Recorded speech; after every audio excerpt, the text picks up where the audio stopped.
ওয়াতাযাওয়াদু ফাইন্না খায়রাজ যাদিত তাকওয়া। তোমরা সফরের জন্য পাথেয় প্রস্তুত করো, সম্বল তৈরি করো।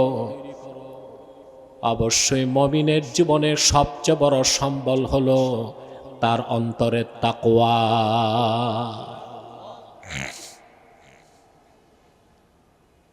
সফরে সম্পদ লাগে না, সম্বল লাগে। কি লাগে? ইহকাল ও পরকালে আমাদের সবচেয়ে বড় সম্বল হচ্ছে তাকওয়া। সুবহানাল্লাহ বলেন। আমরা কি সফরে আছি? ছিলাম আত্মার জগতে, ওখান থেকে এসেছি আলামে আসবাব, বস্তু জগতে। এখান থেকে যাব আলামে বারজাখ, কবর জগতে। ওখান থেকে যাব আলামে মাহশার, হাসর ময়দানে। ওখান থেকে ফাইনাল ডেস্টিনেশন দুইটা, ঈমান আমল ঠিক জান্নাত, বদকিসমত জোরে। দুইটা জায়গা ছাড়া জায়গা আছে? আল্লাহ রাব্বুল আলামিন বলেন, ফাআম্মা মান তাগা ওয়া আসারাল হায়াতাদ দুনিয়া ফাইন্নাল জাহিমা হিয়াল মাওয়া। আর যে ব্যক্তি সীমা লঙ্ঘন করলো দুনিয়ায়, দুনিয়ার জীবনকে আখিরাতের উপর প্রাধান্য দিল, হিসাব নিকাশের পর আখিরাতে তার আবাসস্থল হবে জাহান্নাম। ওয়া আম্মা মান খাফা মাকাম রাব্বিহি ওয়া নাহান নাফসা আনিল হাওয়া ফাইন্নাল জান্নাতা হিয়াল মাওয়া। আর যে ব্যক্তি কাল কিয়ামতে আল্লাহর সামনে দাঁড়াবার ভয় অন্তরে পোষণ করলো, যে আমাকে আল্লাহর সামনে দাঁড়াতে হবে, প্রতিটা কর্মের হিসাব দিতে হবে, এই ভয়টা যে অন্তরে রাখলো, এরই নাম তাকওয়া। সুবহানাল্লাহ। আর তার মন যা চাইলো তার থেকে সে নিজেকে রক্ষা করলো। আল্লাহ বলেন, হিসাব নিকাশের পর তার গন্তব্য হবে আল্লাহর জান্নাত। বলেন সুবহানাল্লাহ। তখন সফর, কথা বলেন, এখন সফর চলমান। তো সফরে লাগে কি? সম্পদ না সম্বল? আল্লাহ বলেছেন, ওয়াতাযাওয়াদু ফাইন্না খায়রাজ যাদিত তাকওয়া। তোমরা তোমাদের পাথেয় প্রস্তুত করো, সম্বল প্রস্তুত করো, জাতকে তৈরি করো। কেন? এটাই হচ্ছে মুমিনের জন্য সর্বশ্রেষ্ঠ পাথেয় সম্বল হচ্ছে, বিপদের মুহূর্তে অবলম্বন হচ্ছে তাকওয়া। বলেন সুবহানাল্লাহ। আল্লাহ রাব্বুল আলামিনের ভয় অন্তরে রাখবে, তাকওয়া ভিত্তিক জীবন যাপন করবে, আল্লাহ তাআলা দুনিয়ায় তাদেরকে নগদ 4টা জিনিস দিবেন। সুবহানাল্লাহ বলবেন। কয়টা জিনিস? রাহমাত, ইজ্জত, কুওয়াত, নুসরাত। সুবহানাল্লাহ বলেন। কয়টা জিনিস নগদ দিবেন যদি আল্লাহকে ভয় করে চলতে পারে। সাউন্ডটা পিছনে একটু বাড়বে, একটু বাড়বে, আমাকে পেতে হবে আওয়াজ। এটা কমে যায়, কোথাও শর্ট সার্কিট আছে কিনা আমি বুঝতেছি না। হতে পারে মাইক পেনের কোনো দোষ নাই, শয়তানও তো শয়তানি করতে পারে। সেজন্য তাকে আমরা সহযোগিতা করব, আওয়াজটা যেন আপ ডাউন না করে। যে ভাইরা দাঁড়িয়ে আছেন, আল্লাহর রাস্তায় বসে যান, সামনে এসে যতটুক বিছানা বিছানো আছে কেউ দাঁড়িয়ে না থেকে বসে যাবেন আমি আশা করি। এই রকম শীত বাংলাদেশে ৭৮ বছরে পড়ে নাই। এটা আবহাওয়াবিদরা বলছে ৭৮ বছরে এরকম শীত হয় নাই। এইরকম শীতে যারা আসছেন তারাই আল্লাহর পরীক্ষিত আশেক বান্দা, তাতে আমার কোনো সন্দেহ নাই। হয়তোবা শীতে বেশি বৃদ্ধ মানুষ ভয়তে আসে নাই, কিন্তু তাকায় দেখি তারাও এসেছে। সুবহানাল্লাহ। তাহলে আপনি যদি আল্লাহকে ভয় করেন, তাকওয়া ভিত্তিক জীবন যাপন করেন, আল্লাহ কয়টা জিনিস দিবেন নগদ দুনিয়ায়? রাহমাত, ইজ্জত, কুওয়াত, নুসরাত। সুবহানাল্লাহ। মুত্তাকি বান্দার জন্যই আল্লাহর রাহমাত। কোরআনে কারীম আল্লাহ রাব্বুল আলামিন বলেন, ইন্না রাহমাতাল্লাহি করিবুম মিনাল মুহসিনিন। আল্লাহ পাক বলেন, নিশ্চয় যারা আল্লাহর মুহসিন বান্দা তাদের অত্যন্ত নিকটবর্তী হচ্ছে আল্লাহর রহমত। মুহসিন যারা তারাই মুত্তাকি, মুত্তাকি যারা তারাই মুহসিন। যারা মহান আল্লাহকে ভয় করে দুনিয়ার জীবনে তাকওয়া ভিত্তিক জীবন যাপন করবে, পরকালের জবাবদিহিতার প্রশ্ন যার অন্তরে থাকবে, আল্লাহ রাব্বুল আলামিন সেই মুত্তাকি বান্দাকে দুনিয়ায় রহমতের চাদরে বেষ্টন করে দিবে।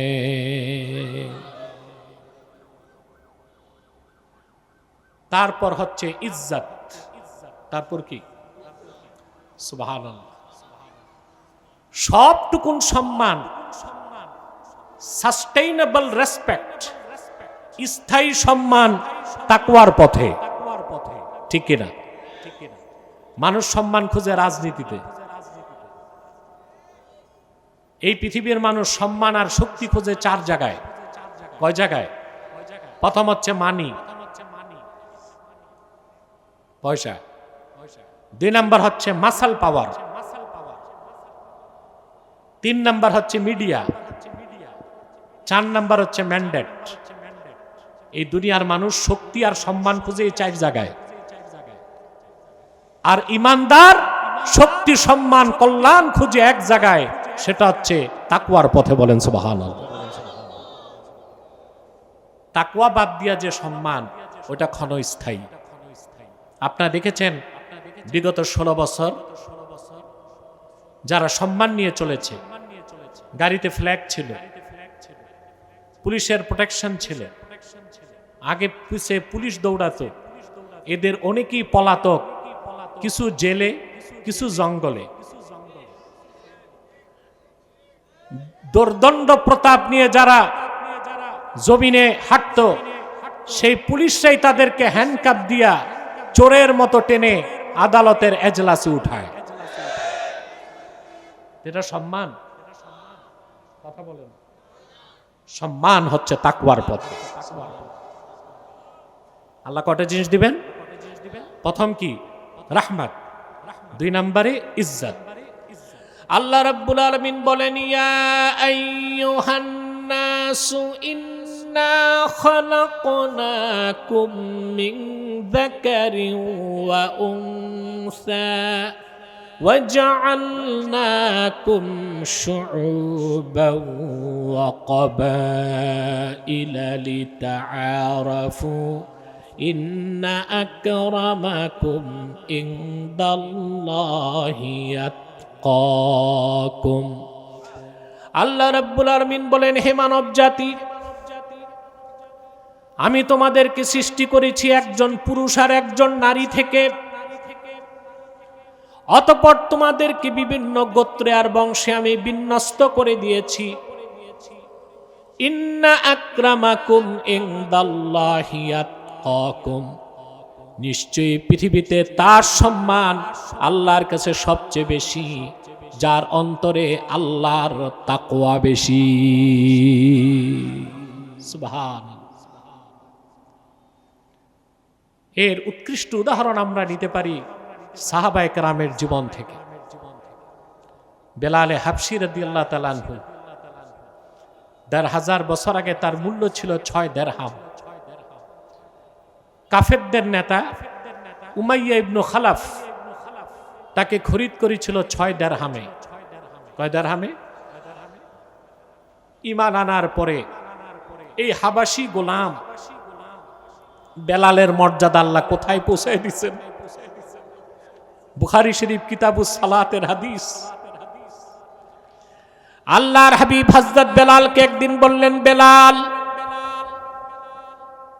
মেরাজের রাতে আমি আল্লাহর জান্নাতে তোমার পদধ্বনি শুনতে পেয়েছি, এমন কি আমল করো তুমি? হযরত বেলাল বললেন, ইয়া রাসূলুল্লাহ, ইয়া হাবিবাল্লাহ, আহামরি কিছু করতে পারি না, কিন্তু যখনই ওযু করি আল্লাহর জন্য আমি যথাসম্ভব নামাজ পড়ি। ওযুর পর চুপচাপ মসজিদে বসে থাকি না, মসজিদে ঢুকেই আমি নামাজ পড়ি। হযরত বেলালের মর্যাদা আল্লাহ কোথায় নিয়ে গেলেন! সুবহানাল্লাহ। সহিহ আল বুখারীতে এসেছে, হযরত ওমর ইবনুল খাত্তাব রাদিয়াল্লাহু তাআলা আনহু বলেন, আবু বকরিন সাইয়্যিদুনা ফাআতাকা সাইয়্যিদানা। সুবহানাল্লাহ। কার কথা? হযরত ওমর বলছেন। হযরত ওমর লোকটাকে ইয়াফিরুশ শায়তানু মিন জিল্লি ওমর, হযরত ওমরের ছায়া দেখলে শয়তান দৌড় দিত। মুহাদ্দিসদের মতে হযরত ওমরের সিদ্ধান্তের পক্ষে কোরআন শরীফে 22টা আয়াত নাজিল হয়েছে। এই রকম মহান ব্যক্তি হযরত ওমর বলেছেন, আবু বকরিন সাইয়্যিদুনা ফাআতাকা সাইয়্যিদানা। আমাদের একজন মহান নেতা, তার নাম আবু বকর সিদ্দিক, আর তিনি আজাদ করেছেন আমাদের আরেক নেতা, তার নাম হযরতে বেলাল। কুরাইশ বংশের শ্রেষ্ঠ সন্তান, খলিফাতুল মুসলিমিন, আমিরুল মুমিনিন হযরত ওমর রাদিয়াল্লাহু তাআলা আনহু বেলাল হাবশির মতো গোলামকে নেতৃত্বের আসন স্বীকৃতি দিয়েছেন। এটা ছিল হযরত বেলালের মর্যাদা, বংশের কারণে নয়, তাকওয়ার কারণে। বলেন সুবহানাল্লাহ। কিসের কারণে? তাহলে যে কথা বলছিলাম, আল্লাহ কয়টা জিনিস দিবেন? আপনি যদি ঈমান এনে, ঈমান ছাড়া আল্লাহকে ভয় করলে কোনো লাভ নাই। ঈমান আনার পরে যদি আল্লাহকে ভয় করেন, আল্লাহ 4টা জিনিস আপনাকে পৃথিবীতে দিবেন। তার প্রথমটা হচ্ছে রাহমাত, দ্বিতীয়টা হচ্ছে ইজ্জত। সুবহানাল্লাহ বলে। 3 নম্বরে হচ্ছে কুওয়াত, শক্তি। আল্লাহ যে শক্তি দেন, এটা মোকাবেলা করার কোনো শক্তি পৃথিবীতে নাই। আছে?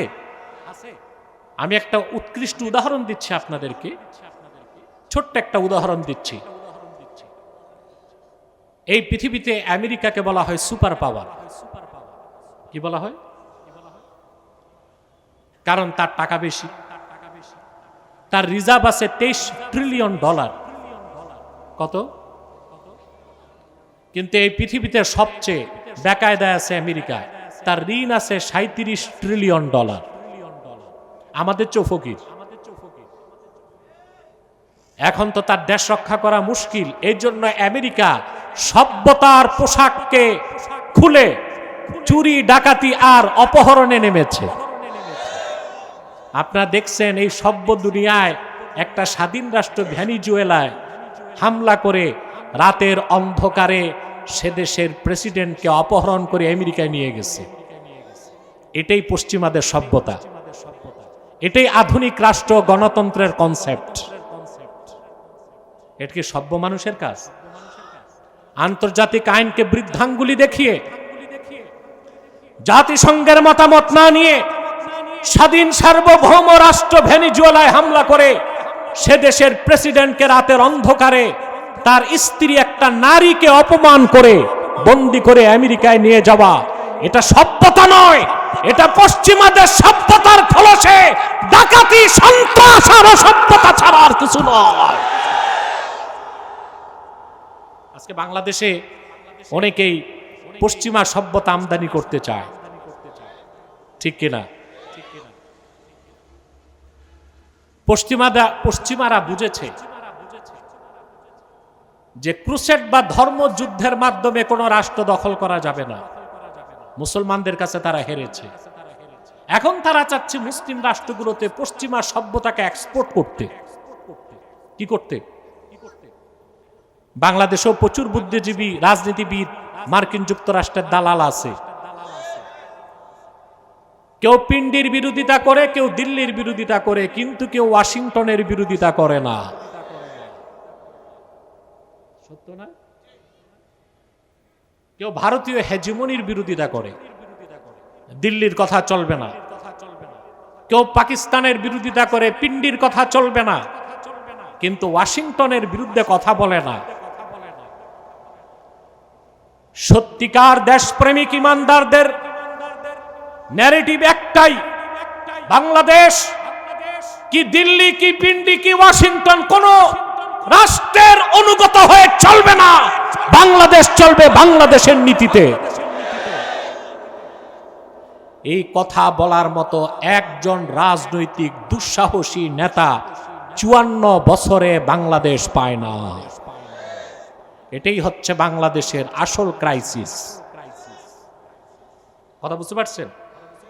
পশ্চিমারা অসভ্য, গণতন্ত্রের বুলি মুখে আওড়ায়, গণতন্ত্রের সম্মান তাদের কাছে নাই। নারীর অধিকারের কথা তারা মুখে বলে। অপরাধী হয়ে থাকলে ভেনিজুয়েলার প্রেসিডেন্ট অপরাধী, তার স্ত্রীকে কেন অপমান করা হয়েছে? এটাই নারীর প্রতি তোমাদের সম্মান, এটাই নারীর প্রতি তোমাদের মর্যাদা। প্রকৃতপক্ষে পশ্চিমারা সভ্যতার খোলসে চুরি, ডাকাতি, ছিনতাই, লুটতরাজ, অসভ্যতা সারা বিশ্বব্যাপী করে যাচ্ছে। তার প্রমাণ এই পৃথিবীর মানুষ পেয়েছে সিরিয়াতে, লিবিয়াতে, ইরাকে, আর এখন দেখতে পেল ভেনিজুয়েলাতে। প্রিয় ভাইরা, কিন্তু একটা জায়গায় যে আমেরিকা হোঁচট খেয়েছে, ওর প্রবল শক্তি, টাকা আছে, পয়সা। ওই দেশটার নাম কি? কাদের কাছে? মোল্লাদের কাছে। কাদের কাছে? মোল্লাদের কাছে।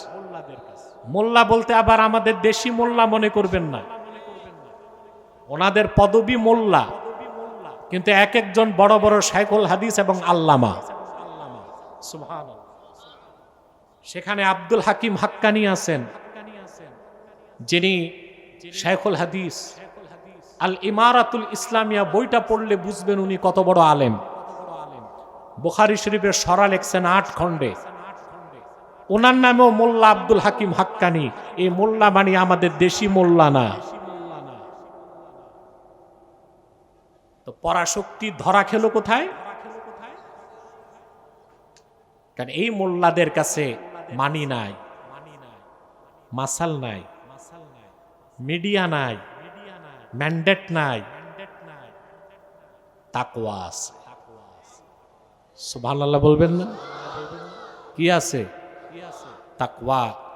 তাকওয়ার কারণে আল্লাহ তাদেরকে যে শক্তি দিয়েছেন, এই শক্তি মোকাবেলা করার কোনো অপশক্তি পৃথিবীতে নয়।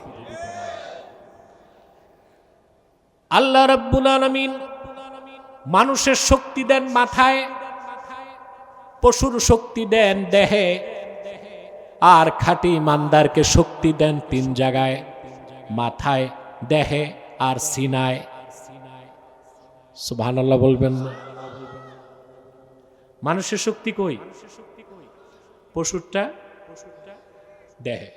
সেজন্য মানুষের পিঠে হাতি বসে না, হাতির পিঠে। কারণ হাতির দেহে শক্তি বেশি, আর মাহুতের। মুমিনকে শক্তি দেওয়া হয় সিনায়, আর এই শক্তি আসে তাকওয়ার কারণে। যার তাকওয়া যত বেশি, তার স্পিরিচুয়াল পাওয়ার, রুহানি শক্তি তত বেশি। সুবহানাল্লাহ বলেন। একটা দৃষ্টান্ত দিচ্ছি। মুসা আলাইহিস সালাতু ওয়াস সালাম, আল্লাহ বললেন ইযহাব ইলা ফিরআউনা ইন্নাহু তাগা। মুসা, তুমি ফেরাউনের কাছে যাও, সে সীমা লঙ্ঘন করেছে। ফেরাউনের ছিল প্রবল শক্তি। ফেরাউনের যে টেরিটরি, ভূখণ্ড ছিল 9.5 লক্ষ বর্গ কিলোমিটার। বিশাল রাষ্ট্র না? তার টাকা ছিল, তার ঘোড়সওয়ার বাহিনী ছিল 80,000। ফেরাউন একা ছিল না, তার উপদেষ্টা পরিষদ ছিল। এখন উপদেষ্টা পরিষদ আছে না? ফেরাউনেরও ছিল। ফেরাউনের পলিটিক্যাল অ্যাডভাইজার, রাজনৈতিক উপদেষ্টা ছিল হামান। তার ফাইন্যান্সিয়াল অ্যাডভাইজার, অর্থ উপদেষ্টা ছিল কারুন। প্রবল শক্তি তার, দুর্দণ্ড প্রতাপ। মুসা আলাইহিস সালামকে আল্লাহ বলছেন, যাও তাকে দাওয়াত দাও। মুসা আলাইহিস সালাম চিন্তা পড়ে গেলেন, আমি কিভাবে তারে মোকাবেলা করব, আমার তো শক্তি নাই। পয়গম্বর মুসা কালিমুল্লাহ আল্লাহ রাব্বুল আলামিনের কাছে শক্তি চাইলেন। মাথার শক্তি চান নাই, পেশির শক্তি চান নাই। তিনি আল্লাহকে ডাক দিয়া বললেন, ক্বালা রাব্বিশরাহ লি সাদরি ওয়া ইয়াসসির লি আমরি ওয়াহলুল উকদাতাম মিন লিসানি ইয়াফকাহু কওলি। শক্তি চাইলেন সিনায়। কোথায়? তিনি বললেন, হে আমার রব, ইশরাহ লি সাদরি, তুমি আমার বক্ষটাকে খুলে দাও। তিনি চাইলেন যেটা, এটা ইয়াকিন। এটা কি? ইয়াকিন। যেই মুমিনের অন্তরে ইয়াকিন যত বাড়ে, তার সিনা তত বড় হয়। সুবহানাল্লাহ। ইয়াকিন যত বাড়ে, সুবহানাল্লাহ বলবেন না? ইয়াকিন যত বাড়বে, সিনা তত বড় হবে। মুমিনের ইয়াকিন বাড়তে বাড়তে চূড়ান্ত পর্যায়ে গেলে মুমিনের সিনার প্রশস্ততা আল্লাহর আকাশের প্রশস্ততার চেয়েও বেড়ে যায়। তিনি বললেন, আল্লাহ আমার সিনা তুমি খুলে দাও, আমার কাজটা সহজ করে দাও, আমার মুখের জড়তা খুলে দাও, যেন আমার বক্তব্য তারা বুঝতে পারে। শক্তি চাইলেন কই? বাকি কথা আমি বলবো না, লম্বা হয়ে যাবে আলোচনা। বিষয়টা বুঝাচ্ছি। তারপর লড়াই হলো, বিজয় হলো কার? সুবহানাল্লাহ। পয়গম্বর মুসা আল্লাহর হুকুমে মিশর ছেড়ে তিনি যখন ফিলিস্তিন চলে যাবেন, খবর পেয়ে ফেরাউন বিশাল লোক লস্কর নিয়ে পিছনে ধাওয়া করলো। মুসা নবী লোকজন নিয়ে এসে দেখেন সাগর পারে পৌঁছেছেন। সেই সমুদ্রের নাম হচ্ছে বাহার কালজুম। কি না? নীলনদ না, বাহার কালজুম। ইমাম খাজেন তার তাফসীরে লিখেছেন 10 মাইল পাশ। কত? আর মুসা নবীর সাথে যুবকই ছিল 6 লাখ। তো নৌকা লাগতো কয় লাখ? বৃদ্ধ আবাল বৃদ্ধ বলিতা তো আছেই। ফেরাউন 80,000 ঘোড়সওয়ার নিয়ে চলে এসেছে। কোরআনে কারীম আল্লাহ তাআলা বলেন, ক্বালা আসহাবু মূসা ইন্না লামুদরাকুন। মুসা নবীর সঙ্গীগণ বললেন, মুসা আমরা ধরা পড়ে গেছি। সামনে সমুদ্র, পিছনে তরবারি। আমি আগেই বলেছি, মুসা নবী শক্তি চেয়েছেন মাথায় না সিনায়। পূর্ণ ইয়াকিনের সাথে তিনি বললেন, ইয়াকিন। তিনি বললেন, কাল্লা ইন্না মাইয়া রাব্বি সায়াহদিন। কখনো না, আমার রবের অনুমতিতে তোমাদেরকে নিয়ে বের হয়েছি, ধরা পড়ার জন্য নয়। ও চিরে আমার রব আমাকে পথ করে দিবে। আল্লাহ পথ করে দিছেন। কয়টা? 12টা। সুবহানাল্লাহ। ওরা ছিল 12টা সম্প্রদায়। কয়টা? 12টা সম্প্রদায় ছিল। আল্লাহ তাআলা 12টা শুকনা পথ করে দিলেন। জয় হলো কিসের? পেশি শক্তির? মানি, মাসাল, মিডিয়া, ম্যান্ডেট, সিনার শক্তি। এই ইয়াকিনটা, এই সিনার শক্তি আল্লাহ দেন ঈমান আনার পর তাকওয়া অন্তরে লালন করলে। বলেন সুবহানাল্লাহ। তাহলে দুনিয়া কয়টা জিনিস পাবেন? জোরে বলেন। রাহমাত, ইজ্জত, কুওয়াত। সুবহানাল্লাহ বলেন। 4 নাম্বার হচ্ছে নুসরাত, সাহায্য। সুবহানাল্লাহ। যারা ঈমান আনার পরে তাকওয়া ভিত্তিক জীবন যাপন করবে, আল্লাহ রাব্বুল আলামিন তাদেরকে সাহায্য করা নিজের জন্য ওয়াজিব করে নিয়েছেন। আল্লাহ রাব্বুল আলামিন বলেন, ওয়ালা তাহিনু ওয়ালা তাহজানু ওয়া আনতুমুল আ'লাউনা ইন কুনতুম মুমিনিন। হীনবল হয় না, নিরাশ হয় না। তোমরা যদি মুমিন হয়ে থাকো, পূর্ণ মাত্রায় তাকওয়াবান মুমিন, অবশ্যই এই পৃথিবীর সমস্ত তাগুতি শক্তির উপর তোমরা বিজয় লাভ করবে। যে মুত্তাকি হবে সর্বদাই আল্লাহ তার সাথে থাকেন। ইলমান কুদরাতান। সুবহানাল্লাহ বলেন। কোরআনে কারীমে আল্লাহ তাআলা বলেন, وقاتلوا المشركين كافة كما يقاتلونكم كافة واعلموا أن الله مع المتقين। আল্লাহ রাব্বুল আলামিন বলেন, মুমিনগণ, মুশরিকদের সাথে তোমরা সর্বাত্মক লড়াই করো, যেভাবে তারা তোমাদের সাথে সর্বাত্মক লড়াই করে। জেনে রেখো, নিশ্চয়ই আল্লাহ আছেন তার মুত্তাকি বান্দাদের সঙ্গেই। সাহায্য কে করেন? কাদেরকে? সুবহানাল্লাহ বলবেন না? অন্যত্র আল্লাহ রাব্বুল আলামিন বলেন, ওয়াল্লাযীনা জাহাদু ফীনা লানাহদিয়ান্নাহুম সুবুলানা ওয়া ইন্নাল্লাহা লামাআল মুহসিনিন। আল্লাহ পাক বলেন, আর যারা ওয়াল্লাযীনা জাহাদু ফীনা আই ফি হাক্কিনা, আমি আল্লাহকে পাওয়ার জন্য যারা মুজাহাদা করে, সাধনা করে, এটাই তো তাকওয়া। সুবহানাল্লাহ বলবেন। আমি আল্লাহর সন্তুষ্টির জন্য, আমাকে পাবার আশায় যারা মুজাহাদা করে, সাধনা করে, আমি তাদেরকে আমার কাছে পৌঁছার জন্য অসংখ্য পথ দেখায় দেই। ওয়া ইন্নাল্লাহা লামাআল মুহসিনিন, আই ইন্নাল্লাহা লামাআল মুত্তাকিন। আর নিশ্চয়ই মুহসিন বা মুত্তাকি বান্দাদের সাথেই মহান আল্লাহ আছেন। বলেন সুবহানাল্লাহ।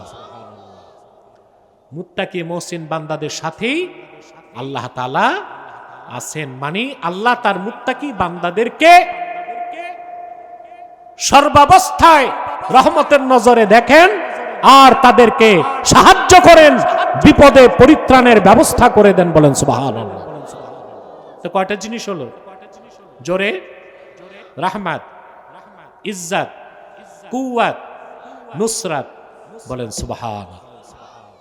সর্বদাই আল্লাহ তার মুত্তাকি বান্দাদেরকে সাহায্য করেন। বলেন সুবহানাল্লাহ। সহিহ আল বুখারীতে একটি হাদিস এসেছে,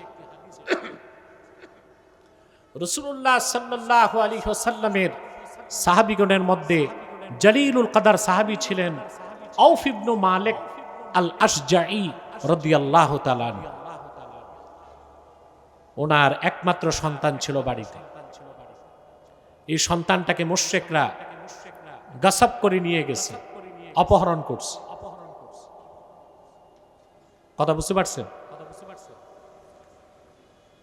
অপহরণ করার নীতি কাফের মুশরিকদের পুরনো নীতি, ঠিক না?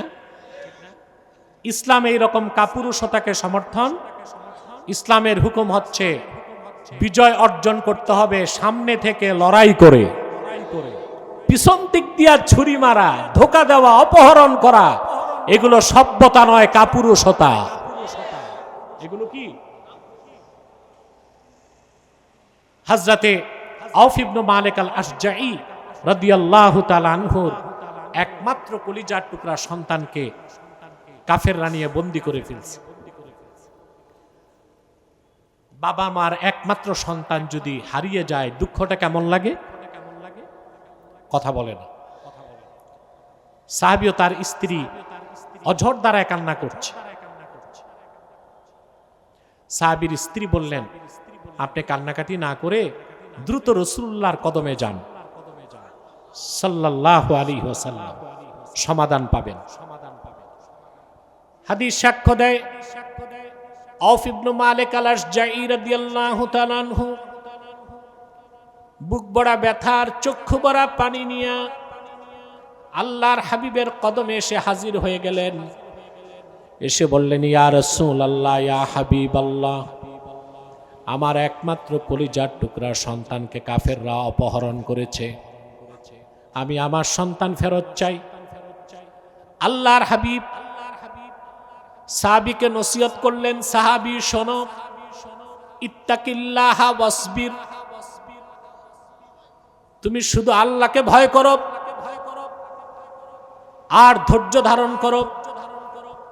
ওয়া আমুরুকা ওয়া ইয়াহা আন তাস্তাকসিরা মিন কওলি লা হাওলা ওয়ালা কুওয়াতা ইল্লা বিল্লাহিল আলিয়্যিল আযীম। আর আমি তোমাকে ও তোমার স্ত্রীকে আদেশ করছি, সন্তান হারানোর বিপদ থেকে বাঁচার জন্যে তোমরা বেশি বেশি পড়ো লা হাওলা ওয়ালা কুওয়াতা ইল্লা বিল্লাহিল আলিয়্যিল আযীম। সুবহানাল্লাহ। বিপদে পড়লে দোয়াটা পড়বেন, কথা বলে না, অগণিতবার পড়েন, লা হাওলা ওয়ালা কুওয়াতা ইল্লা বিল্লাহিল আলিয়্যিল আযীম। চোখের পানি মুছতে মুছতে সাহাবী বাড়ি আসলেন। প্রিয়তমা স্ত্রী জিজ্ঞেস করলেন, রাসূলুল্লাহ কি সমাধান দিয়েছেন? সাহাবী বললেন, ইন্না রাসূলুল্লাহি সাল্লাল্লাহু আলাইহি ওয়াসাল্লাম আমারানি ওয়া ইয়্যাকা আন নাস্তাকসিরা মিন কওলি লা হাওলা ওয়ালা কুওয়াতা ইল্লা বিল্লাহিল আলিয়্যিল আযীম। আল্লাহর রাসূল সাল্লাল্লাহু আলাইহি ওয়াসাল্লাম তোমাকে এবং আমাকে আদেশ করেছেন, সন্তান হারানোর বিপদ থেকে বাঁচার জন্যে আমরা যেন বেশি বেশি পড়ি লা হাওলা ওয়ালা কুওয়াতা ইল্লা বিল্লাহিল আলিয়্যিল আযীম। সুবহানাল্লাহ। সাহাবী তার স্ত্রী আল্লাহর উপর ভরসা করলো আর এই দোয়া পড়তে লাগলো। আরেক দিক দিয়ে আল্লাহ দায়িত্ব নিলেন তার সন্তানকে মুক্ত করার। মরুভূমির যেখানে বন্দী ছিল সাহাবীর সন্তান, কাফেররা খোশ গল্পে মত্ত, আল্লাহ তাদের জেহেনটাকে ঘুরাই দিয়েছেন, বন্দির কথা তারা ভুলে গেছে। আল্লাহ তার হাতের বাঁধন ঢিলা করে দিলেন, মুক্ত হয়ে সে হাঁটতে লাগলো। কিছু দূর আসার পর সাহাবীর সন্তান চিন্তা করলেন, দীর্ঘদিন বাড়ি ছিলাম না, বাড়ি যেয়ে কি খাবো, বাবা মা কি খেয়ে আছে তাও তো জানি না। সে দেখলো মরুভূমিতে কাফেরদের অসংখ্য বকরির পাল মরুভূমিতে চড়ছে। বকরিগুলোর পিছনে যে বলল, চলো তোমরাও আমার সাথে বাড়ি আসো। হাদিস সাক্ষ্য দেয় আউফ ইবনে মালিক আল আশজাঈর কলিজার টুকরা সন্তান বাবা মার কোলে ফিরে এসেছে, সঙ্গে সাহাবীর বাড়িতে কাফেরদের 4000 বকরি চলে গেছে। আল্লাহ রাব্বুল আলামিন কোরআনের আয়াত নাজিল করে দিলেন, ওয়া মান ইয়াত্তাকিল্লাহা ইয়াজআল লাহু মাখরাজা ওয়া ইয়ারযুকহু মিন হাইসু লা ইয়াহতাসিব। যে ব্যক্তি ঈমান আনার পরে মহান আল্লাহকে ভয় করে, আল্লাহর উপরই ভরসা রাখে, তাওয়াক্কুল রাখে, চরম বিপদের সময় আল্লাহ তার পরিত্রাণের জন্য ব্যবস্থার পথ করে দেন। আর এমন জায়গা থেকে আল্লাহ রিজিকের বন্দোবস্ত করেন যা সে চিন্তাও করতে পারে না। বলেন সুবহানাল্লাহ। তাহলে ভাইয়েরা আমার, দুনিয়া আখিরাতের সফলতার মূল চাবির নাম কি? জোরে বলতে হবে। তাকওয়া ভিত্তিক জীবন যাপন করলে দুনিয়াতে আল্লাহ তাআলা চারটা জিনিস দিবেন। তার প্রথমটা হচ্ছে ইজ রাহমাত। জোরে বলেন, মুখস্থ করেন। প্রথম কি? 2 নাম্বার, 3 নাম্বার, 4 নাম্বার। সুবহানাল্লাহ। আমার শ্রোতাগুলো শিক্ষিত, ভদ্র, জ্ঞানবান, আলহামদুলিল্লাহ। পুরা বিষয়টাই আপনারা আত্মস্থ করতে পেরেছেন, আলহামদুলিল্লাহ। 4টা জিনিস নগদ পাবেন: রাহমাত, ইজ্জত, নুসরাত, কুওয়াত। সুবহানাল্লাহ বলে। আখিরাতে পাবেন বিনা হিসাবে জান্নাত। খুশি হইলেন না? আখিরাতে বিনা হিসাবে জান্নাত। আল্লাহ তো জান্নাত বানাইছেনই মুত্তাকিদের জন্য, বাকিরা যাবে তাদের খাতিরে। সুবহানাল্লাহ। বাকিরা যাবে। আল্লাহ রাব্বুল আলামিন বলেন, কুল আউনাব্বিউকুম বিখাইরিম মিন যালিকুম লিল্লাযীনা ইত্তাকাউ ইনদা রাব্বিহিম জান্নাতুন তাজরি মিন তাহতিহাল আনহারু খালিদিনা ফিহা ওয়া আজওয়াজুম মুতাহহারাতুন ওয়া রিদওয়ানুম মিনাল্লাহ। আল্লাহ রাব্বুল আলামিন বলেন, হাবিব আমার মুহাম্মদ সাল্লাল্লাহু আলাইহি ওয়াসাল্লাম, মানব জাতিকে আপনি বলে দিন, আউনাব্বিউকুম বিখাইরিন মিন যালিকুম লিল্লাযীনা ইত্তাকাউ। এই পৃথিবীতে যত সহায় সম্পদ আছে, বিত্ত বৈভব আছে, এই সব কিছুর চেয়ে উত্তম কোনটা সেটা তোমাদের বলবো নাকি? শোনো, লিল্লাযীনা ইত্তাকাউ, তাদের জন্য যারা তাদের রব আল্লাহকে ভয় পায়। সুবহানাল্লাহ বলবেন না?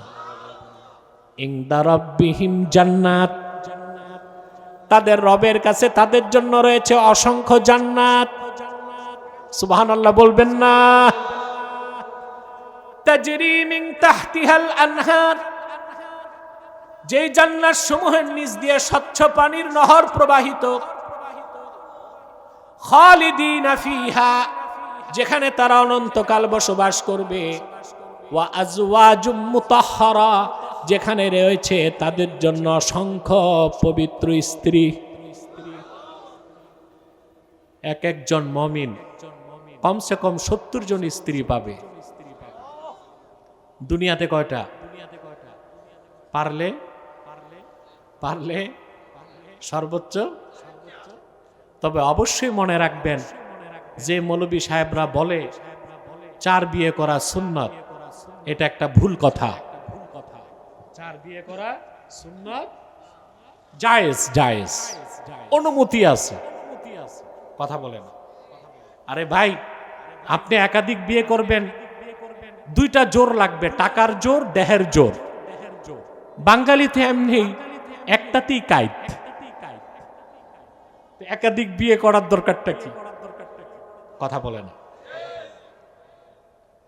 অবশ্যই বিয়ে একটাই করবেন, পারলে লাগলে 2টা। আপনি কি এখনই ছুটলেন বিয়ে করতে? ও মৌলী সাহেব,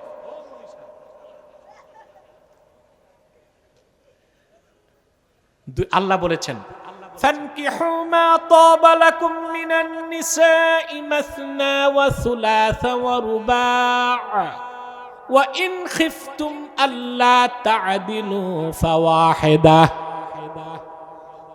তোমরা তোমাদের পছন্দের মেয়েদেরকে বিয়ে করো। আল্লাহ কিন্তু বলে দিয়েছেন পছন্দের, তার মানে অবশ্যই ছেলে মেয়েকে দেখে পছন্দ করবে, মেয়ে ছেলেকে দেখে, এটার অনুমতি আছে। বাংলাদেশে একটা কুসংস্কার আছে, মেয়ে দেখতে ছেলে যায় না, ছেলের 14 গোষ্ঠী যায়। ছেলে দেখতে মেয়ে আসে না, মেয়ের 14 গোষ্ঠী আসে। আরে ভাই, মিয়া বিবি রাজি, ক্যা করেগা কাজী। যারা বিয়ে বসবে আর যে বিয়ে করবে আর যে বিয়ে বসবে এদের দেখান, ঠিক না? আল্লাহ বলেছেন তোমরা তোমাদের পছন্দের মেয়েদেরকে বিয়ে করো, 2টা 3টা 4টা। যদি ইনসাফ করতে না পারো, আশঙ্কা থাকে জাস্টিস করতে পারবা না, একটা। এখন আপনি কি ইনসাফ করতে পারেন? যার 2 স্ত্রী তার জন্য ওয়াজিব হচ্ছে সপ্তাহে 2 ভাগ করা। প্রথম স্ত্রীর কাছে 3.5 দিন, দ্বিতীয় স্ত্রীর কাছে 3.5 দিন। এটা করেন আপনারা? সমান খরপোশ দিতে পারেন? তা আপনি একাধিক বিয়ে কেন করবেন? আপনি তো শর্ত পূরণ করতে পারছেন না, কথা বলেন না। মাওলানা আশরাফ আলী থানভী রহমতুল্লাহ বিয়ে করেছিলেন একটা, ওনার কোনো আওলাদ হয় নাই। মুরিদদের পীড়াপিড়িতে আরেকটা করছেন, করতে চান নাই। এখন 2 স্ত্রী আসার পর শুরুতে তো ঝগড়া, উনি চাইলেন দ্বিতীয় স্ত্রীকে ছেড়ে দিতে। প্রথম স্ত্রী বললেন না, যেহেতু চলে এসেছে আমি তাকে বোনের মতো দেখব।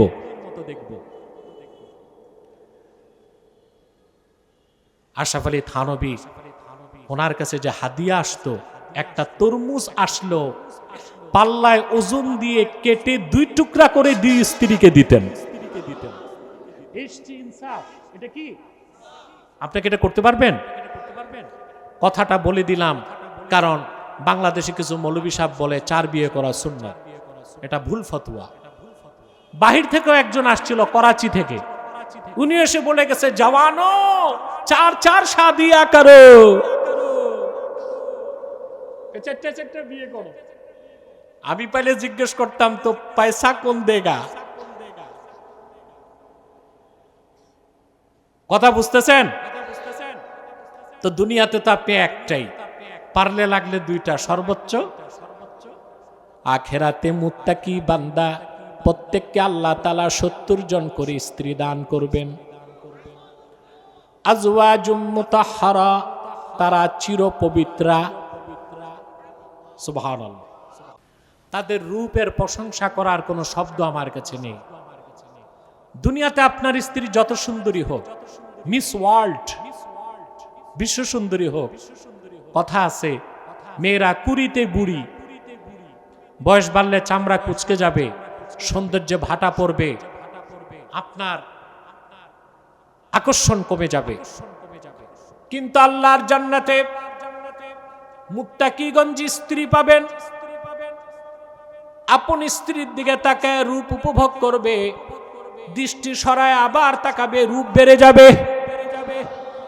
যতবার তাকাবে সৌন্দর্যের পসরা তত বাড়তে থাকবে। এই রকম এক একজন বেহেশতি মুত্তাকিকে আল্লাহ 70 জন করে স্ত্রী দিবেন। এরপর আল্লাহ তাআলা বলেন, ওয়া রিদওয়ানুম মিনাল্লাহ, তাদের জন্য বেহেশতি মুত্তাকিদের জন্য সবচেয়ে বড় পুরস্কার হচ্ছে আল্লাহর সন্তুষ্টি। বলেন সুবহানাল্লাহ।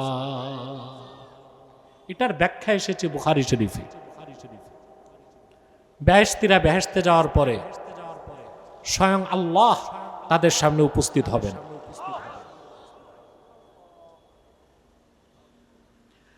আল্লাহ ডেকে বলবেন, আমার জান্নাতি বান্দারা তোমরা আমার উপর রাজি আছো নাকি? আল্লাহু আকবার। জান্নাতীরা বলবে, রব্বুল আলামিন, তোমার আখিরি নবী মুহাম্মদ সাল্লাল্লাহু আলাইহি ওয়াসাল্লামের উম্মত হওয়ার ওসিলায় গোটা সৃষ্টি জগতে আমাদেরকে যে মর্যাদা দিয়েছ, কাউরে এত মর্যাদা কোনো জাতিকে দাও নাই। যা চেয়েছি তা আমরা পেয়েছি, যা চাই নাই তাও তো দিয়েছ। আমরা তোমার উপর রাজি আছি। আল্লাহ ডেকে বলবেন, আমার জান্নাতি বান্দারা সবচেয়ে বড় নেয়ামতের ঘোষণা এখনো দেই নাই। সেটা হচ্ছে আমি আল্লাহ আজকে তোমাদের উপর রাজি হয়ে গেলাম, আর কোনোদিন নারাজ হব না। এটা কি আল্লাহ বলেছেন? ওয়া রিদওয়ানুম মিনাল্লাহ। এই সমস্ত নেয়ামত দুখুল ফিল জান্নাহ ফি আউয়ালি ওয়াহলা, ফার্স্ট চান্সে যারা জান্নাতে যাবে, জান্নাতের উঁচু মাকাম লাভ করবে, তারা একমাত্র আল্লাহ রাব্বুল আলামিনের ঈমানদার বান্দা, মুত্তাকি যারা তারা বলেন সুবহানাল্লাহ। তাহলে আমরা তাকওয়া ভিত্তিক জীবন গঠন করব, জোরে বলেন। এই তাকওয়ার বিনিময়ে টাইম কত? 10টা বেজে গেছে, আমি বসেছি 1 ঘন্টা হয়ে গেছে, কিন্তু আপনারা অধিকাংশ লোকই এসেছেন দেরিতে। কি বলে? শীতের সব কম্বল দিয়া ঘুমাইছে, আস্তে আস্তে কম্বল ছেড়ে উঠে এসেছে। আলহামদুলিল্লাহ। এইরকম কনকনে বরফের শীতে যে মানুষগুলো এসেছেন, নিশ্চয়ই ইমানের পরীক্ষায় তারা উত্তীর্ণ, তাতে কোনো সন্দেহ নাই। তাহলে ইহকাল ও পরকালে সফলতার চাবির নাম এখন তাকওয়াটা বুঝতে হবে না? তাকওয়াটা কি? এতক্ষণ তো তাকওয়ার ফজিলত শুনলাম। কি বলেন? ওয়াকা ইয়াকি, ওয়াকায়া থেকে তাকওয়া। ওয়াকা ইয়াকি, ওয়াকায়া থেকে কি? তাকওয়া। এর মানে হচ্ছে ঈমান আনয়নের পরে আল্লাহ রাব্বুল আলামিনের ভয়তে বান্দা গুনার কাছ থেকে বাঁচবে, বিনিময়ে আল্লাহ বান্দাকে জাহান্নাম থেকে বাঁচাবেন। বলেন সুবহানাল্লাহ। এর নাম তাকওয়া। এর নাম কি? তাকওয়া। কোরআনে কারীমের বিভিন্ন জায়গায় আল্লাহ তাআলা এই তাকওয়া ভিত্তিক জীবন গঠনের কথা বলেছেন। কোরআন শরীফ আল্লাহ রাব্বুল আলামিন নামাজের কথা বলেছেন 80 বারের বেশি, আর তাকওয়ার কথা বলেছেন 240 বারের বেশি। কতবার? 240 বারের বেশি আল্লাহ তাআলা তাকওয়ার কথা বলেছেন। আল্লাহ তাআলা বলেন, ইয়া আইয়ুহাল্লাযীনা আমানু তাকুল্লাহা হাক্কা তুকাতিহি ওয়া লা তামুতুন্না ইল্লা ওয়া আনতুম মুসলিমুন। হে ইমানদারগণ, তোমরা মহান আল্লাহকে যথার্থভাবে ভয় করো আর পরিপূর্ণ মুসলিম না হয়ে মৃত্যুবরণ করো না। বলেন সুবহানাল্লাহ। তাহলে ঈমানের পর তাকওয়া, ঈমান আনার পরে তাকওয়ার মূলধনের মাধ্যমেই পরিপূর্ণ মুসলিম হওয়া যায়, নতুবা মুসলিম পরিপূর্ণ হওয়ার সুযোগ নাই। কোরআন শরীফের অন্যত্র আল্লাহ তাআলা বলেন, ইয়া আইয়ুহাল্লাযীনা আমানু তাকুল্লাহা ওয়া কুলু কাওলান সাদীদা ইউসলিহ লাকুম আ'মালাকুম ওয়া ইয়াগফির লাকুম যুনুবাকুম ওয়া মান ইউতি'ইল্লাহা ওয়া রাসূলাহু ফাকাদ ফাযা ফাওজান আযীমা। আল্লাহ রাব্বুল আলামিন বলেন, ওহে মুমিনগণ, মহান আল্লাহকে ভয় করো আর সদা সত্য কথা বলো। সুবহানাল্লাহ। কুলু কাওলান সাদীদা, আই কুলু কাওলান লাইসা ফীহি ইওজাজ। সোজা কথা বলো, যে কথায় কোনো বক্রতা নাই, স্বার্থ রক্ষা নাই, পাশ কাটা নাই। আল্লাহর ভালোবাসায় যা সত্যতা বলে দাও। এটা তাকওয়া ছাড়া সম্ভব। এইরকম ভাবে আল্লাহ তাআলা তাকওয়া অর্জনের কথা বলেছেন 240 বারের বেশি। বলেন সুবহানাল্লাহ। এটা হচ্ছে আগে ঈমান। আগে কি? সব জায়গায় আল্লাহ বলছেন তাকওয়ার কথা ঈমানের পরে। এর মানে ঈমান আনয়নের পরে আল্লাহর ভয়তে যাবতীয় অপরাধ, গুনাহ ও অশ্লীল কাজ থেকে বিরত থাকার নামই তাকওয়া। বলেন সুবহানাল্লাহ। আল্লাহর ভয় ছাড়া মানুষ ভালো হতে পারে? দুর্নীতিমুক্ত, চুরি চামারি, জেনা বেবিচার, সুদ ঘোষ, ত্রাস, খুন খারাপি ছাড়তে পারে? আপনি কোন রাষ্ট্রকে সংস্কার করতে হলে সমাজ ঠিক করতে হবে, সমাজ ঠিক করতে হলে পরিবার ঠিক করতে হবে, পরিবার ঠিক করতে হলে ব্যক্তিকে ঠিক করতে হবে। সমাজ ও রাষ্ট্রের একক কি? ব্যক্তি। ব্যক্তিরা যখন ভালো হবে, পরিবার ভালো হবে। পরিবারগুলো যখন ভালো হবে সমাজ ভালো হবে, সমাজ যখন ভালো হবে রাষ্ট্র ভালো হবে। ঠিক কিনা? এছাড়া রাষ্ট্র ভালো করা যায় না। জুলাই আন্দোলনে 1400 মানুষ শহীদ হয়েছে, রাষ্ট্রের পরিবর্তন হয়েছে। কথা বলেন। যে সনদ আছে এটাকে বৈধতা দিতে হ্যাঁ ভোট লাগবে, না হইলে সব, না যদি হয় তাহলে সব। আমি বাংলাদেশে অরাজনৈতিক ব্যক্তি একজন যিনি রাজনৈতিক কথা বেশি বলে, ব্যক্তি হিসেবে নন পলিটিক্যাল ফিগার একমাত্র আমি অরাজনৈতিক ব্যক্তি যে সবচেয়ে বেশি রাজনৈতিক কথা বলি। তবে সেটা কোরআন সুন্নাহর আলোকে ইজমা কিয়াসের ভিত্তিতে। কেন? আচ্ছা ভাই আমি রাজনীতি করি না, কিন্তু রাজনীতি যদি ঠিক মতো না চলে, দেশ যদি না থাকে, তা আমি কই যাব? কথা বলেন। পৃথিবীতে কোনো মানুষ রাজনীতির মুক্ত থাকতে পারে না। রাজনীতির দুইটা দিক, একটা হচ্ছে থিওরিক্যাল পলিটিক্স আর একটা হচ্ছে অ্যাপ্লাইড পলিটিক্স। একটা হচ্ছে রাজনীতির রাষ্ট্রবিজ্ঞান, রাজনৈতিক তত্ত্ব, আর একটা হচ্ছে প্রচলিত রাজনীতি। তা আমি অ্যাপ্লাইড পলিটিক্স, প্রচলিত রাজনীতি করি না, কিন্তু রাষ্ট্রবিজ্ঞান বা রাজনীতির তত্ত্ব নিয়ে পড়াশোনা করি, কারণ আমার জাতিকে তো পথভ্রষ্ট হতে দিব না। কথা বলেন। বাংলাদেশে অনেক পীর সাহেব আছে, অনেক বক্তা আছে, বলে আমরা অরাজনৈতিক। তাহলে ভোট দেন কেন? ভোট দিবেন আর বলবেন রাজনীতি করি না, এর চেয়ে বড় ভণ্ডামি আছে? ভোট দেওয়ার মানে রাজনীতিতে আপনি রিলেট, রাজনীতি থেকে ডিসটাচ হইতে হলে ভোটার কার্ড ছিঁড়ে ফেলতে হবে। এটা তো করে না, তার মানে রাজনীতি করে তিনি। আমি আমার বক্তব্যে পিআর নিয়ে, গণভোট নিয়ে বহুত কথা বলছি, পাইছেন না আপনারা? এখন কোন দল জিতলো, কে হারলো, এটা তো আমার দেখার দায়িত্ব না, আমাকে দেশ দেখতে হবে, ঠিক না? আমি সেটা কোরআন সুন্নাহর আলোকে বলেছি।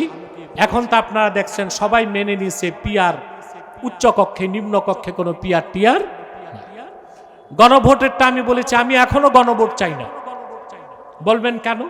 প্রশ্ন আসে না? 1977 সালে একটা গণভোট হয়েছিল পঞ্চম সংশোধনীর জন্য সংবিধানে। 1977 সালের 30শে মে সেই গণভোটের মাধ্যমে পঞ্চম সংশোধনী হয়েছিল। পঞ্চম সংশোধনীর মাধ্যমে তৎকালীন প্রেসিডেন্ট মরহুম জিয়াউর রহমান লিখেছিলেন সংবিধানে বিসমিল্লাহির রহমানির রহিম। এবং আরেকটা কথা তিনি লিখেছিলেন, বাংলাদেশের রাষ্ট্রের মূল নীতি হচ্ছে মহান আল্লাহর প্রতি পূর্ণ আস্থা ও বিশ্বাস। আমি জোর গলায় বলছি, কাউকে খুশি করতে নয়, 54 বছরে আলেমরা যা পারে নাই, জিয়াউর রহমান রাষ্ট্র ক্ষমতায় যে তা পারছে। বর্তমান যে সনদ, এখানে এই কথা বাদ, আল্লাহর প্রতি পূর্ণ আস্থা ও বিশ্বাস এই কথাটা নাই।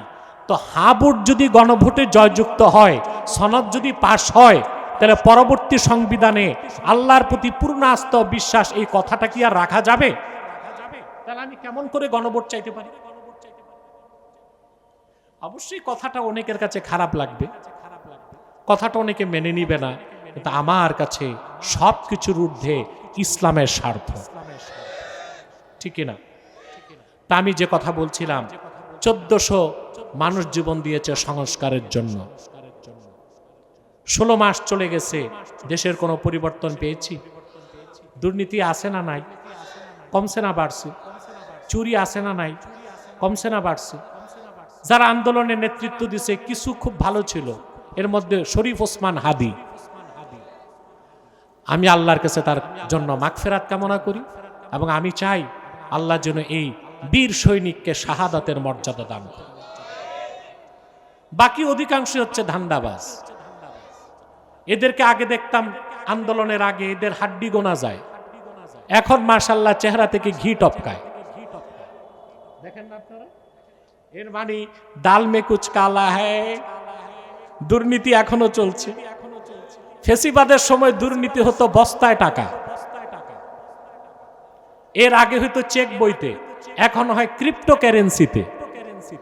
এটা সাক্ষী থাকে না, কেউ দেখে না। ক্রিপ্টোকারেন্সিতে, ক্রিপ্টো মানে অদৃশ্য, অর্থাৎ কারেন্সিটা ক্রিপ্টোকারেন্সি, ডিজিটাল ভাবেই পয়সা চলে যায়। আপনাকে ব্যক্তিকে ঠিক করতে হবে। ব্যক্তিকে ঠিক করতে হলে শিক্ষা ব্যবস্থা সংস্কার করতে হবে। প্রাইমারি থেকে বিশ্ববিদ্যালয় পর্যন্ত সকল স্তরে কোরআন সুন্নাহর শিক্ষা বাধ্যতামূলক করতে হবে। তাহলে এই দেশের মানুষ যারা আছে, যারা রাষ্ট্র চালাবে, তারা হবে তাকওয়াবান। তখন তাদের পাহারা দিতে দুদক লাগবে? কথা বলে না। তারা তাকওয়া ভিত্তিক শিক্ষার মাধ্যমে রাষ্ট্র যদি যোগ্য নাগরিক, যোগ্য মুসলিম হিসেবে নাগরিকদের গড়ে তুলে, সেই কর্মকর্তা ঘুষ খাবার আগে চিন্তা করবে না দুদকের কমিশনার দেখে কিনা, কারণ সে জানে আল্লাহর পক্ষ থেকে তার কাঁধে দুইজন কমিশনার বসে আছে, কিরামান কাতিবিন। আমরা আমাদের শিক্ষা ব্যবস্থা কি করলাম? এই শিক্ষা ব্যবস্থায় না বিজ্ঞানী হচ্ছে, গবেষক হচ্ছে, না আল্লাহ আল্লাহ বুজুর্গ অফিসার হচ্ছে। আমরা কি দিছি জাতিকে? বাংলাদেশে কোনো বিজ্ঞানী দেখাতে পারবেন? কেন হয় না? কেন? বিজ্ঞান তো পড়তেছে সবাই, তো বিজ্ঞানী কই? গবেষক কই? দার্শনিক কই? 1921 সালে প্রতিষ্ঠিত ঢাকা বিশ্ববিদ্যালয় 100 বছরে বাংলাদেশকে কোনো বিজ্ঞানী উপহার দিতে পারে না। উপহার দিছে শুধু ডজনে ডজনে অফিসার। কি দিছে? এত অফিসার দিয়া কি করব? অফিসার যত তত দুর্নীতি। আমাদের উপহার দিছে কি? আমলা, কামলা, সচিব, উপসচিব, ডিসি, এসপি, টিএনও, ইএনও, সবই অফিসার। 10টা বিজ্ঞানী ঢাকা বিশ্ববিদ্যালয় আমাদের দিতে পারে নাই, কারণ আমাদের শিক্ষা ব্যবস্থা ত্রুটিপূর্ণ। অন্যরা উন্নতি করে কোথায় চলে গেছে? আজকে তুরস্ক, ইউরোপ আমেরিকাকে টেক্কা দিয়ে বিজ্ঞানের এক এক আবিষ্কার করে যাচ্ছে। মুসলিম রাষ্ট্র টার্কি,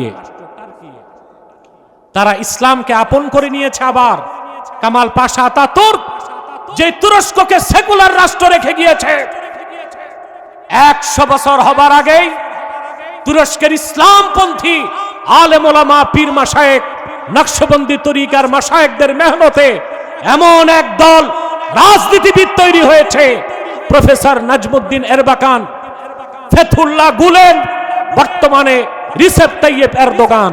এরা সব হচ্ছে আল্লামা বদিউজ্জামান নুরসির তৈরি করা সৈনিক, যিনি ছিলেন নকশবন্দি মুজাদ্দিদি। বলেন সুবহানাল্লাহ।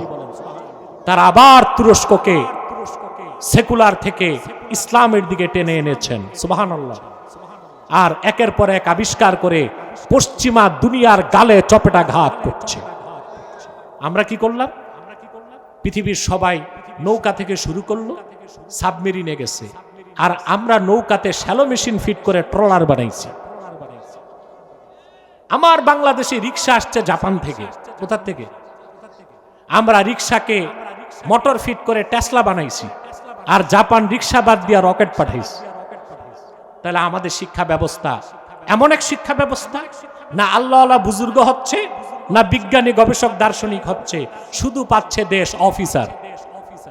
তা অধিকাংশ অফিসার করাপ্টেড। অফিসার মানে অবিচার, অফিসার মানে অবিচার। সুযোগ পাইলেই কলমের খোসায় দুর্নীতি করে।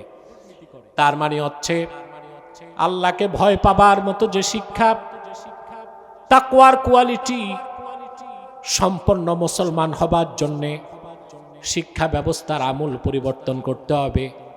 প্রাইমারি থেকে বিশ্ববিদ্যালয় পর্যন্ত সকল স্তরে কোরআন হাদিসের মৌলিক শিক্ষা বাধ্যতামূলক করতে হবে। সঙ্গে বিজ্ঞান থাকবে, প্রযুক্তি থাকবে, ইতিহাস থাকবে, ভূগোল থাকবে, ফিজিক্স থাকবে, কেমিস্ট্রি থাকবে, বোটানি, জুলজি, কসমোলজি সব থাকবে। দিনী শিক্ষা যদি বাধ্যতামূলক হয়, এক একজন মানুষ গড়ে উঠবে বিজ্ঞানী হিসেবে, দার্শনিক হিসেবে, অফিসার হিসেবে, আবার প্রত্যেকেই হবে এক একজন কামেল মুসলমান। দুর্নীতি থাকবে, কথা বলে না থাকবে। বাংলাদেশে বিগত 16 বছরে যে দুর্নীতি হয়েছে, সেজন্য বাংলাদেশের প্রতিটা মানুষের মাথাপিছু গড় ঋণ হচ্ছে 1,07,000 টাকা। কত? আপনার কত? আপনার আপনার আমার আমরা প্রত্যেকেই ঋণের বোঝা বহন করছি। গড়ে প্রতিটা মানুষ 1,07,000 টাকা। যে টাকা দুর্নীতি হয়ে বিদেশে পাচার হয়েছে, খোদার কসম আমি 14 মাস আগে বলেছিলাম জাতিকে লিখে রাখো, পাচার হওয়া একটা টাকা ডক্টর ইউনূস আনতে পারবে না। কারণ ছোট চোরেরা টাকা পাঠাইছে বড় চোরদের কাছে। বড় চোররা টাকা কিভাবে ফাঁকি দিয়া ধরে রাখতে হয় ওইটা ভালো করে জানে। আর পশ্চিমারা চোর না ডাকাত। একটা স্বাধীন রাষ্ট্রের প্রেসিডেন্টকে রাতের অন্ধকারে অপহরণ করছে। বাংলাদেশে সন্ত্রাসীরা যেই কাজ করে ছোট পরিসরে, আমেরিকা এটা করতেছে বড় পরিসরে। প্রিয় ভাইরা, অতএব আমরা তাকওয়া ভিত্তিক জীবনযাপন করবো তো ইনশাআল্লাহ। সবাই রাজি আছি? আয়াতের আরেকটা অংশ ব্যাখ্যা করতেই হয় আমাকে। এই তাকওয়া অর্জন করে আপনি যদি মুত্তাকি হতে চান, আপনাকে আরেকজন মুত্তাকির সোহবত লাগবে। কি লাগবে? সেজন্য আল্লাহ তাআলা পরের অংশে বলেন, ওয়াকুনু মা'আস সাদিকিন, সত্যবাদীদের সঙ্গী হও। এটা সোহবত। এটা কি?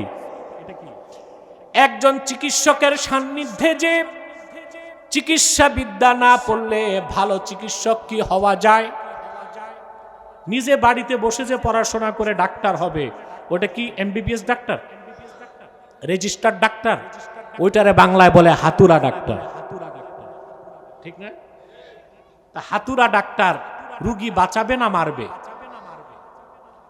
ওই এক বটগাছের নিচে কিছু ডাক্তার বসে না, কথা বলে না। তো এক লোক এইরকম এক ডাক্তারের কাছে গেছে বটগাছের তলায়, দাঁতের ডাক্তার, বুঝলেন? এখন ওখানে যাওয়ার পর বলল, আমার একটা দাঁত উঠায় দিতে হবে। বলে কত লাগবে? বলে 10 টাকা, বেশি না। তো সে বলছে ঠিক আছে উঠান, এত সস্তায় দাঁত উঠানো যায়, এটা কি বাদ দেয় নাকি কেউ? ওই হাতুড়া ডাক্তারও সারাশি একটা ঢুকায়া বহুত কসরত করে দাঁত একটা তুলছে। যার সময় ডাক্তার বলে 40 টাকা লাগবে। আপনি বলছেন 10 টাকা। তো তোমার চিৎকারে যে আমার 3 রুগী ভাগছে। এখন এই লোক চিন্তা করতেছে, আসলাম একটা দুর্বল দাঁত উঠাইতে, এটা উঠাইতে এত কষ্ট হয়েছে কেন? হা করে দেখে পচাটা জায়গাতেই আছে, ভালোটাই তুলে দিস। তা আপনি এমবিবিএস এর বইগুলো বাসায় পড়লে ডাক্তার হতে পারবেন না? ডাক্তারের সোহবত লাগবে। বিজ্ঞানী সাহচর্য ছাড়া বিজ্ঞানী হওয়া যায় না। আল্লাহওয়ালা মুত্তাকির সংস্পর্শে না যে সোহবত না লাভ করে আরেকজন বুজুর্গ আল্লাহওয়ালা হওয়া যায় না।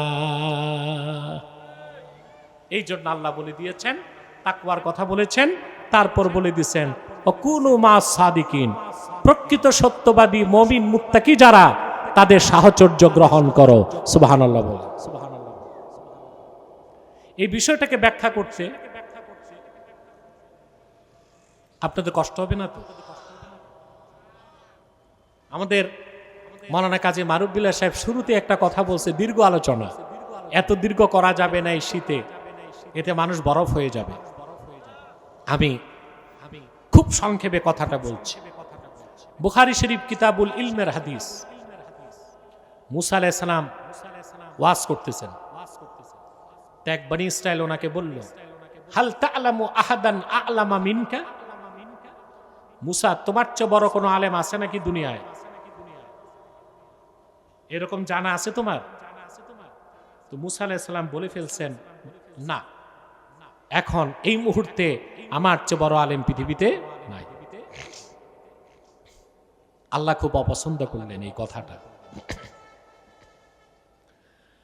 ফাআওহাল্লাহু ইলা মূসা বালা আব্দুনা খাদির, আল্লাহ ওহী নাজিল করে ধমক দিয়ে বললেন, ওহে মুসা, অবশ্যই তোমার চেয়ে বড় আলেম আছে আমার দুনিয়ায়, আমার বান্দা, তার নাম খাদির। খাদির তো বুঝেন নাই, আপনারা যাকে বলেন খিজির। নামটা কি? খাদির, বিফাতহিল খা ওয়া কাসরিদ দাদ, খাদির। এটারে বক্তারা বলে খিজির, তো জনগণ বলে খোয়াস খিজির। কি বলে? হবে খাজা খাদির, হবে কি খাদির। আমরা বলি খোয়াস খিজির। আমাদের উচ্চারণগুলো ঠিক হওয়া উচিত, ঠিক না? সেজন্য আমাদের স্কলার বা আলোচক যারা, তাদেরকে ব্যাপক পড়াশোনা করতে হবে, নতুবা তারাও ভুল করবে, জনগণও। তো মুসা আলাইহিস সালাম আল্লাহকে বলেন, আল্লাহ, আমার উপর তাওরাত নাজিল হয়েছে, আমি বনী ইসরাইলের উলুল আজম পয়গম্বর, এমন কোন এলেমটা আমার বাকি আছে যেটা খাদিরের আছে? আমি তার কাছে যেতে চাই, তার সোহবত লাভ করতে চাই। বিরাট ঘটনা, আমি সংক্ষেপে বলে দিচ্ছি। আল্লাহ তাআলা বললেন, যাও মাজমাউল বাহরাইন, দুই সমুদ্রের মধ্যবর্তী স্থানে তাকে তুমি পাবা। আল্লাহ আলামত দিয়ে দিলেন মাছ, মাছ যেখানে হারিয়ে যাবে সেখানেই তাকে পাবা। হযরত ইউশাকে নিয়ে মুসা আলাইহিস সালাম গেলেন মাজমাউল বাহরাইন, দুই সমুদ্রের মাঝখানে। কথা বুঝতে পারছেন? মুফাসসিরগণ বলেন, বদরুদ্দিন আইনি বলেন, বাহরুল উর্দুন আর বাহার কালজুম, এই দুই সমুদ্রের মিলনস্থল। বাহরুল উর্দুন এবং বাহার কালজুম, এটা বদরুদ্দিন আইনির মত। এখানে ভিন্ন ভিন্ন মত আছে। মুসা নবী গেলেন, দুই সমুদ্রের মিলনস্থলে পেয়ে গেলেন হযরত খাদিরকে, সালাম দিয়েছেন। সালামের জবাব দিয়ে খাদির জিজ্ঞেস করছেন, এই সমুদ্রের মিলনস্থলে মানুষ কোত্থেকে? বলে, আমি মুসা। বলে, তুমি কোন মুসা? বলে, মুসা বনী ইসরাইল, বনী ইসরাইলের মুসা।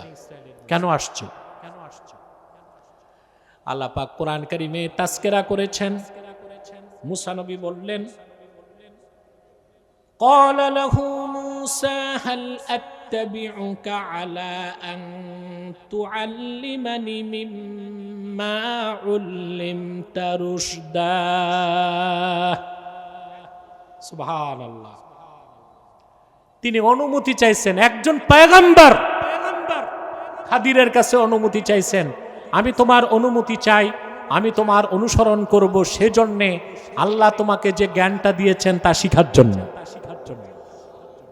সুবহানাল্লাহ কইবেন। সোহবত লাগে। মুসা আলাইহিস সালাম দরখাস্ত করছেন, এই কথা নিষেধ করো তো পিছনে। মুসা আলাইহিস সালাম প্রস্তাব করলেন, খাদির প্রস্তাব নাকচ করে দিচ্ছে। খাদির বললেন, ইন্নাকা লান তাসতাতিআ মাইয়া সাবরা, তুমি আমার সোহবতে ধৈর্য ধারণ করতে পারবা না। মুসা আলাইহিস সালাম বললেন, ঠিক আছে, আমি তোমার অবাধ্যতা করব না, ধৈর্য ধরব, চলো। বের হইছেন। হযরত খাদির আর মুসা এমন এক জায়গায় পৌঁছলেন, নদী পার হতে হবে, বুঝলেন? বুখারী শরীফের অন্য রাওয়ায়াতে আসছে, বিগার নৌল আর বিগার উজরাত, দুই বুজুর্গকে পেয়ে নৌকাওয়ালা বিনা পয়সায় পার করে দিছে। ওপার যেই মুসা নবীর সামনে খাদির নৌকার তলা ছিদ্র করছে।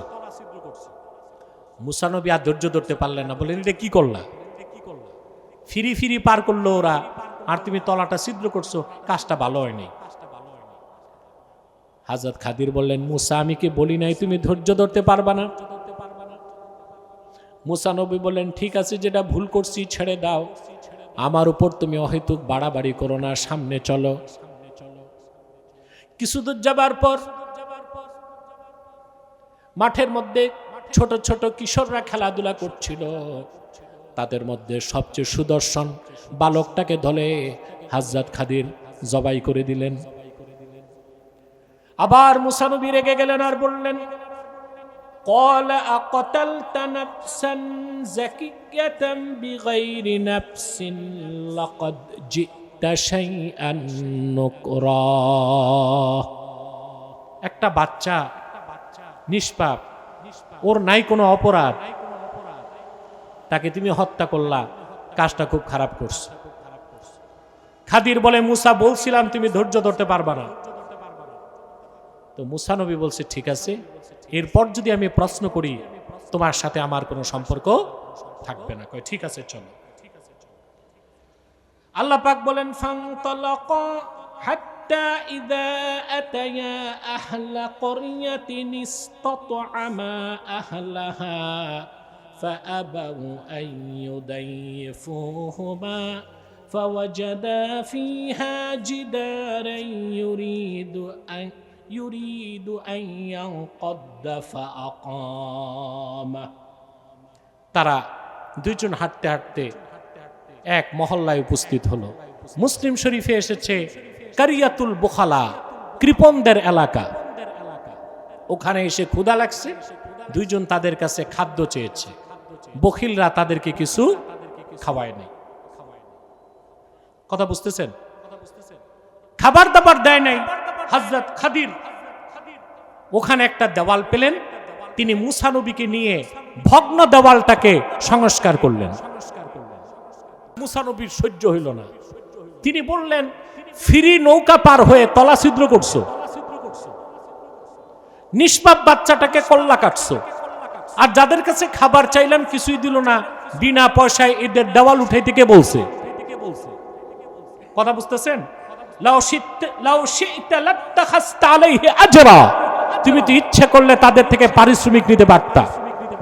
এইবার খাদির বললেন, হাদা ফিরাকু বাইনি ওয়া বাইনিক, তোমার আমার সম্পর্ক এখানেই ক্লাবস।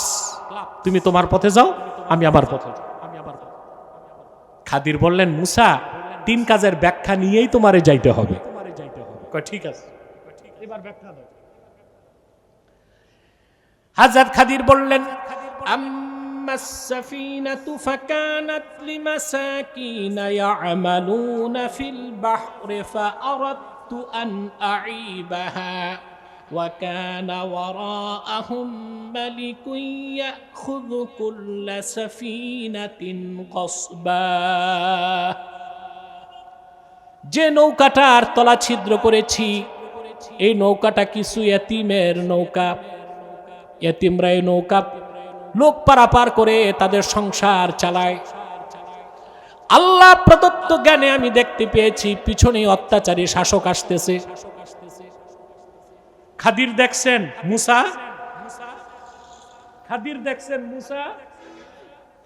সে নৌকাটাকে গাসাব করবে, ছিনিয়ে নিবে, এতে এতিমদের রোজগার বন্ধ হয়ে যাবে। আমি ছিদ্র করে খুদ বানাই দিছি, খুদ থাকলে আর সে নৌকাটাকে নিবে না, এতিমরা মেরামত করে পরে আবার রোজগার করতে পারবে। মুসা নবী কয়, তাইলে তো কাজটা ঠিকই হয়েছে।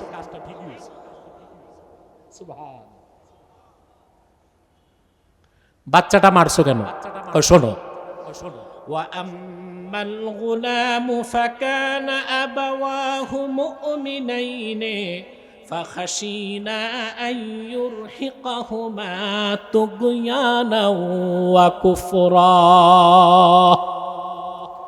যে বাচ্চাটাকে হত্যা করেছি তার বাবা মা দুইজনই নেককার মুমিন, কিন্তু আল্লাহ প্রদত্ত এলেমের মাধ্যমে আমি অনুভব করতে পেরেছি সন্তানটা বড় হয়ে নাফরমান হবে, তার বাবা মার উপর জবরদস্তি করবে। সেই জন্য আমি তারে কতল করে দিলাম, সেও বেঁচে যাবে। আর তার চেয়ে উত্তম ফরমাবরদার নেককার সন্তান আল্লাহ তার বাপ মাকে দান করবেন। মুসা নবী বললেন, তাহলে তো এটাও ঠিক হয়েছে। তো দেয়াল উঠাইছো কেন? বলে শোনো, وَأَمَّا الْجِدَارُ فَكَانَ لِغُلَامَيْنِ يَتِيمَيْنِ فِي الْمَدِينَةِ وَكَانَ تَحْتَهُ كَنْزٌ لَهُمَا وَكَانَ أَبُوهُمَا صَالِحًا। এই দেয়ালের নিচে দুইজন ইতিমের সম্পদ রক্ষিত আছে। দুজন ইতিমের সম্মানিত পিতাগণ ছিল নেককার। বাবা মা যদি নেককার হয়, নেককারদের সন্তানদেরকে পৃষ্ঠপোষকতা দেওয়ার দায়িত্ব আল্লাহ নিজের হাতে তুলে নেন। এই দোনো বালক এতিমের পিতা দুইজনই ছিল মুমিন। এই দুই এতিমের সম্পদ দেয়ালের নিচে আছে, সুবহানাল্লাহ বলবেন না? দেয়ালটা ভেঙে গেছে, সম্পদ তো চোরের হাত লাগবে, সেই জন্য আল্লাহ তাআলা চেয়েছেন দেয়ালটা আমি উঠাই দেই, আমরা উঠাই দেই, ইয়েতিমরা বড় হলে তাদের সম্পদ বুঝে পাবে। হযরত মুসা নবী বললেন তাহলে তো এটাও হয়েছে ঠিক কাজ। এখন ব্যাখ্যাটা কি? ব্যাখ্যা লাগবে না? হযরত মোল্লা আলী কারি রাহমাতুল্লাহ লেখেন, নাযারা মুসা আলাইহিস সালাম ইলা আলামিশ শাহাদাহ ওয়া নাযারা খাদির ইলা আলামিল গায়ব। মুসা নবী দৃষ্টি দিয়েছেন শরীয়তের দিকে, আলামে শাহাদার দিকে, আর খাদিরের নজর ছিল আলামে গায়বের দিকে, মারিফতের দিকে। একজন বিষয়গুলো চিন্তা করেছেন শরীয়তের দৃষ্টিকোণ থেকে, আরেকজন ব্যাখ্যা নিয়েছেন মারিফতের দৃষ্টিকোণ থেকে। এই এলেমটাই মুসা নবীর ছিল না, খাদিরের সোহবত লাভ করার পর তিনি তা লাভ করেছেন। সুবহানাল্লাহ বলবেন না? আল্লাহ তাআলা ওনার আখিরি নবী নূর নবীজি আমার মুহাম্মদ মুস্তাফা সাল্লাল্লাহু আলাইহি ওয়াসাল্লামের মাধ্যমে ১৫০০ বছর আগে আল্লাহ কর্তৃক প্রেরিত দ্বীন ইসলামকে পরিপূর্ণ করে দিয়েছেন। সেখানে শরীয়ত আছে, তরিকত আছে, হাকিকত আছে, মারিফত আছে। ওয়াজ মাহফিলের মাধ্যমে যারা স্কলার তারা শরীয়তের দাওয়াত শিক্ষা দেয়, মুহাদ্দিসগণ হাদিস শিখান মাদ্রাসায়, মুফাসসিরগণ তাফসীর করেন মঞ্চে, আর আল্লাহওয়ালা বুজুর্গগণ ইলমে মারিফত শিখান তাদের দায়রাতে। এই জন্য কামিল মুত্তাকি আল্লাহওয়ালা বুজুর্গ হতে আরেক মুত্তাকির সোহবত লাগবে কিনা বলেন? সেই জন্য আল্লাহ বলেছেন ওয়া কুনু মাস সাদিকিন, সত্যবাদীদের সঙ্গী হও। আমরা ইহকাল ও পরকালে সকল সফলতার চাবি এই তাকওয়াকে হৃদয়ে লালন করব, পারবো তো ইনশাআল্লাহ। আল্লাহ কবুল করুক, মঞ্জুর করুক, বলুন আল্লাহুম্মা আমিন। আপনারা শীতের মধ্যে যথেষ্ট লোক চলে এসেছেন। আমি 2 মিনিট আগে দেখলাম কিছু ছাত্র ভাই এসে বসলো, এর মানে এরা খাওয়া দাওয়া করে মাদ্রাসায় ঘুম একটা দিয়া ওস্তাদের চোখ ফাঁকি দিয়া তারপর আসছে। আল্লাহ এদেরকে আজরুন আজিম দান করুক, বলুন আল্লাহুম্মা আমিন। এখন দোয়া করছি, একটা মানুষ উঠার চেষ্টা করবেন না, এখনই আমরা ইনশাআল্লাহ মুনাজাতের মাধ্যমে আজকের মতো বিদায় দিয়ে